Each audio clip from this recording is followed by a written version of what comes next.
my God, this is the first time I'm doing this, so please bear with me as I stumble through this. My name is PK. I'm a designer here at Lake Plato, but I'm not going to talk about architecture today, even though I went to school for it. But want to introduce myself to everyone. There's a lot of familiar faces here, but also some new ones. So thank you all for coming. I'm Indian, born and brought up in India. Moved to the Middle East, grew up there as well, and then came to the U.S. for my undergrad almost 10 years ago.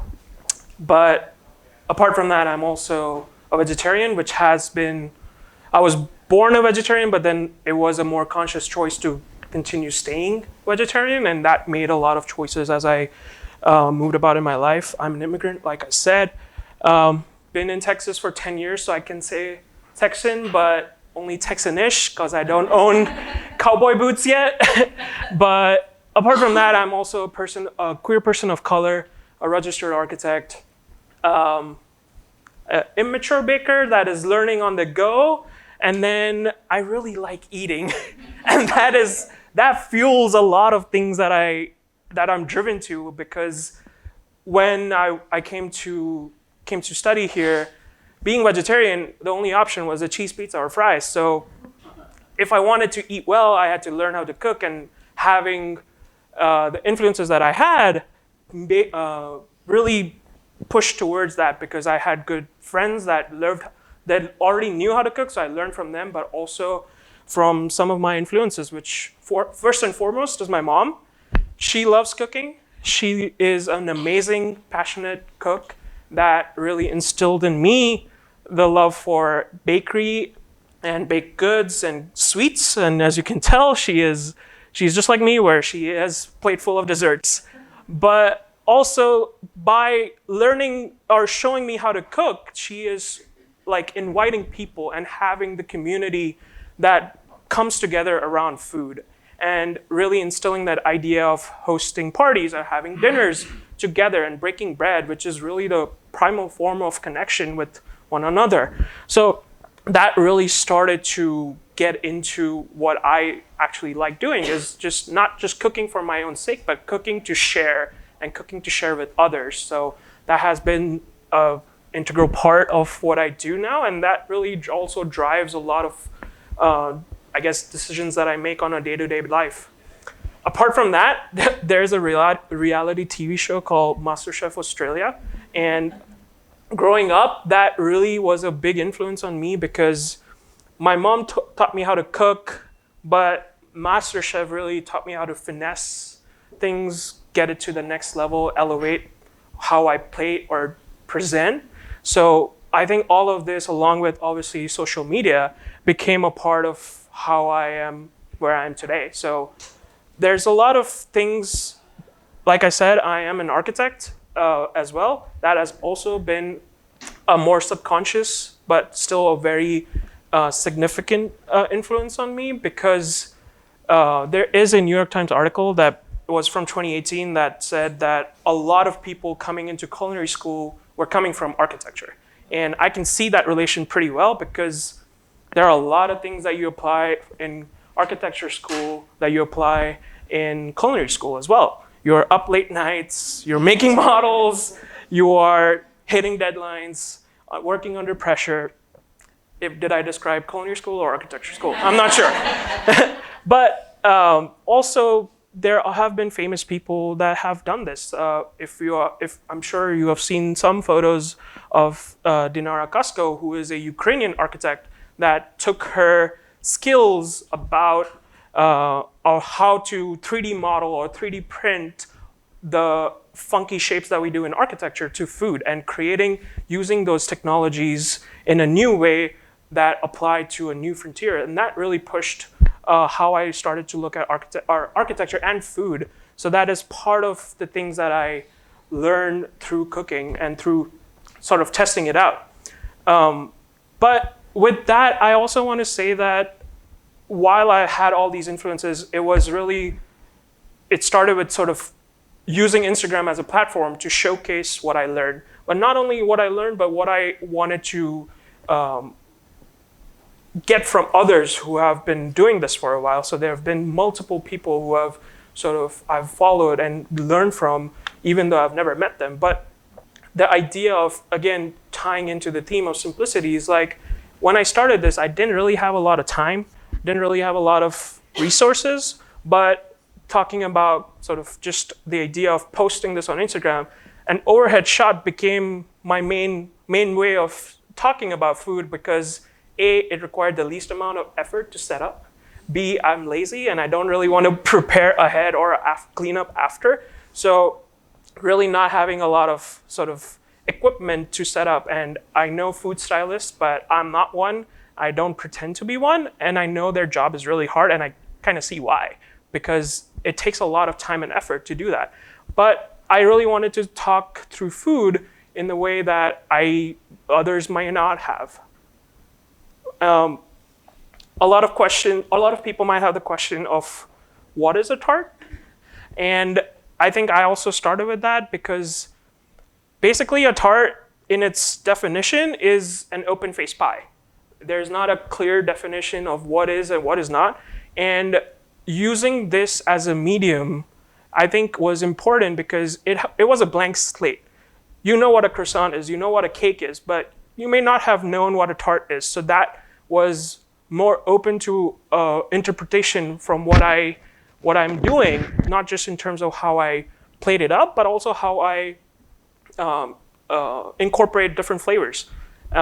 These were some of the actually very early tarts that I made. The one on the far left was in grad school when I had not a lot of time, not a lot of money to spend. So it was just a graham cracker crust with the chocolate base that I incorporated different flavors that you don't usually get, like a chili chocolate or orange chocolate. So that became a way to, again, share food with others. And this was, we have some time, so I will go into the detail of that story, where in grad school we have something called tea time, where every studio on every other Friday or such brings snacks and tea that you're sharing with the rest of the studio.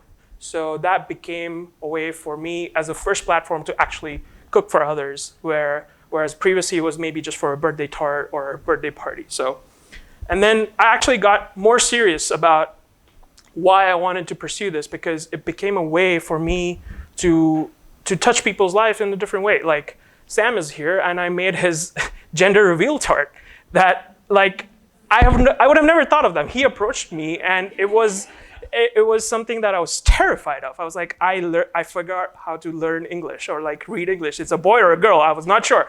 But it was something that they trusted me enough to take that responsibility off them. And I'm forever grateful for that. But also becoming serious about that in terms of tapping into my heritage of how I incorporate different flavors. So these are all the flavors that I've offered, and then some of them at the bottom are in the works.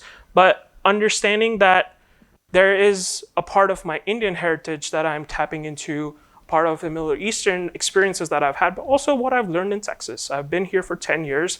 So Braulio introduced me to Mexican hot chocolate, and that became a tart.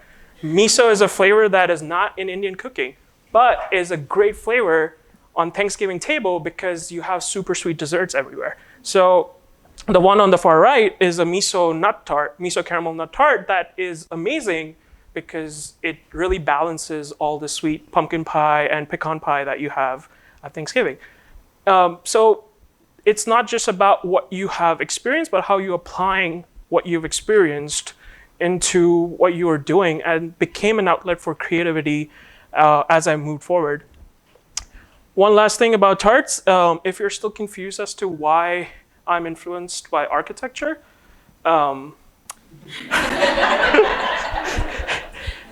if for people who don't know, the image on the right is a typical wall detail that I've drawn several times, and the squiggly lines represent insulation. And for some reason in my mind, I made the connection between whipped cream piped in a certain way with the insulation. So I didn't make that connection until someone pointed it out. And that was just something like, oh yeah, it's there somewhere. Like, it's back on my mind, but like, I don't think it was a conscious choice, but it was a choice that I made. And again, like, why it is half filled of whipped cream because I ran out and I didn't want to make more. So like overcoming adversity in different ways became part of how I adapted and how I started plating. And that became a way of me communicating of what I do now. It also opened up a chance to actually share this with a lot of people as well. Like there were people who were crazy enough to trust me how to teach them how to make tarts. So we had a bachelorette party with the marketing team that was amazing as well, where we just sort of came together, made a few tarts, and then had a great time. So it's also a way to invite people into my home, but also a way of sharing this joy that I have with others. And then I also want to talk about macaroons, because talking about simplicity, I don't think you would call this simple, but it has the least amount of ingredients in a cookie you would ever find. There are only 3: egg whites, sugar, and almond flour, and that's about it. But if you don't care what it looks like, it's pretty easy cookie. But if you care what it looks like, which I do, it's a pursuit of that perfection. It is one of the most finickiest cookies that you can make. So it is, again, that architectural experience of driving towards perfection into what I cook and what I bake, because I still don't know if a batch of macaroons will turn out okay until they've baked. And that is because it affects how the humidity is, it affects how the oven temperature is, it affects if the egg whites have been too old or the almond flour is too oily. So you never know what you're gonna get with macaroons, but it is that drive to get to a stage where I'm happy with, and like using all the flavors of a tart into a macaroon. So the masala chai chocolate tart became a masala chai chocolate macaroon. But how do you bridge the gap between these two mediums is also a way to learn about what I do now. And I will end with this. There were a few tarts left. Not sure how many are there, but the passion fruit one was the one that I sort of never made before. It was my first time, and that was really because I found a Costco jar of passion fruit puree. There was no other reason for it. I was planning to make a different one. I saw that in the Costco aisle, and I was like, we'll try this, because in the list of tarts, I wanted to make a passion fruit tart. So there have been, I would say that I'm a classic underthinker, where we'll figure out as I go, and that has made some easy life choices, but some hard decisions as well. But then also how you sort of get over that. And there have been, I didn't show any photos, but there have been several failed batches of macaroons where I just throw it in the trash. And that's hard, but that's a way to learn of what you went wrong if you are getting something wrong. So thank you so much for coming. I wanted to keep this short to open it up to questions and have a discussion with everyone. So just letting you know, there's some macaroons for sale as well, if there are any left.